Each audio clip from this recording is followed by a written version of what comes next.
Hey guys, Gadget Junkie here. In this video, I'm going to show you how to piece together a cook set using the Stanley Adventure cook pot, this backpacking stove, and the Jetboil butane here. Full transparency, I purchased everything you see in this video with my own money.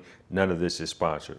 So this Stanley pot here is 24 ounces. It's perfect for boiling water for your dehydrated meals or boiling water for your coffee.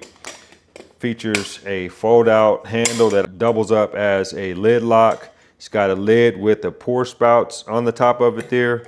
Nested inside are 2 cups, perfect for coffee, soup, or what have you. It's all stainless steel. And then it fits perfectly on top of this backpacking stove there.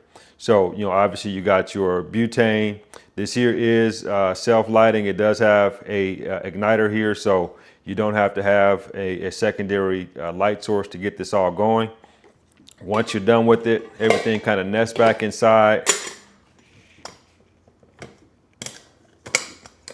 And it's ready for storage. So again, just a real down and dirty little cook set here if you're looking for something to piecemeal together. I hope this helps you guys.